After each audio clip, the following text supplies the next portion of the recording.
exciting time. My oldest daughter, she lost her first tooth. Big moment.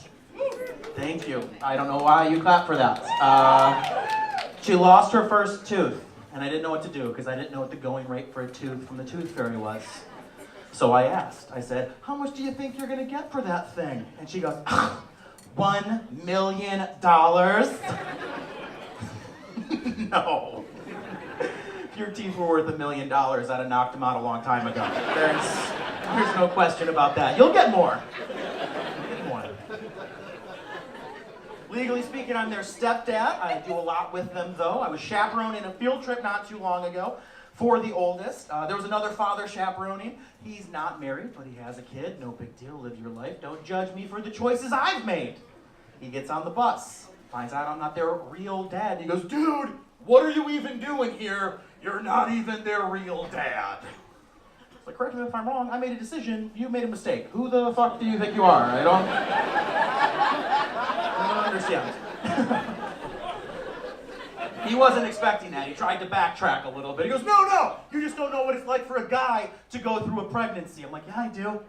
I've had accidents doing laundry before. We've all been there. You're doing a bunch of whites. Right near the end of the cycle, you realize you left a red tube sock in there a little too long. You try to pull it out, but you look down, you realize it's already too late. You're like, shit, I ruined everything!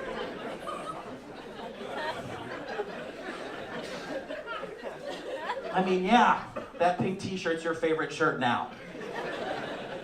It's your favorite little whoopsie-daisy, you know what I mean? But it is also a constant reminder on how careful you have to be with each and every single load.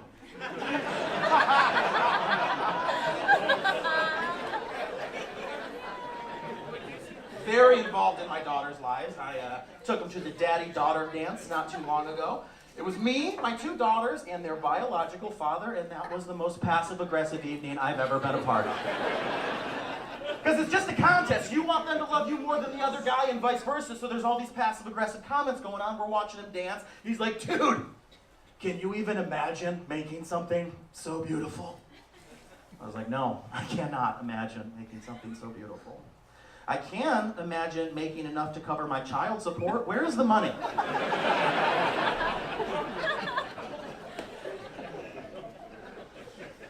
And it's 2017, our daughters, they're 5 and 7, they still love us, they still think we're cool, so they're really eager to go and introduce us to all the other fathers. They'll run up to these men and they'll be like, "And these are my two daddies."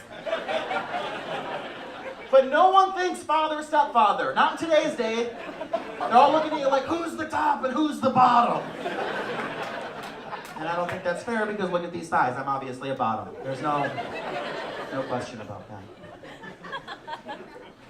They did look beautiful that night. They were all dressed up. I was in a suit. We were going to do the professional photography thing. I paid some money for some pictures, $10 for each of them. Waited 20 minutes in line, got up to the photographer. He's taking pictures. He's using his iPhone. I'm angry. I said, "Give me my money back." He's just like an asshole. Goes, "No refunds!" And I wanted to go ballistic, but I had to set a good example. So I took it as a teachable moment. I'm going to teach my girls a lesson and this asshole a lesson all at the same time. I looked at my daughters. I said, "You don't ever let anyone take advantage of you." And I ushered them away. And I made a phone call to the local authorities. And I said, "Hey, there's this weirdo at the daddy-daughter dance. He's got a lot of pictures of little girls on his phone. You should probably come check him out." And they should have gave me my money back. You know what I mean? We like to watch football together as a family. Halfway through the season this year, my youngest, she made an observation. She goes, "Zach, you know what I noticed about football? I noticed the black guys, they're a lot better than the white guys." Well, first of all, you are absolutely right. But second of all, and more importantly, sweetheart, we're all human beings. We don't judge anyone based on outward appearance or skin color. And she said, "I was talking about their jerseys," and then kind of looked at me like I was the racist. It was very uncomfortable. They're smarter than me, too. They're starting to ask questions. They're at that very curious age. My oldest the other day, she goes, "Zach, what's the private part?" I was like, "Well, for you, don't ever let anyone touch you here, here, or here." She goes, "Got it. Don't ever let anyone touch me here, here, or here. But can I touch me there?"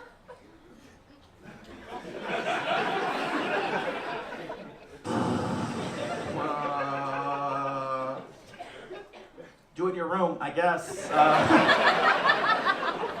Make sure you wash your hands before and after. Same rules as dinner, sweetheart. That's how we're gonna handle this, okay? The youngest still has a little bit of a speech impediment. She can't pronounce all of her words. We're told it's developmental. I think it's adorable. Like, she doesn't call her vagina, she calls it her china. And it just melts my heart every time. And as a father, that's how I hope my daughter grows up to look at her vagina. I hope she looks at her vagina as a piece of china. Fine dishware that only grown-ups use on special occasions, maybe once a year, and they work really hard to keep it clean. That's what I hope.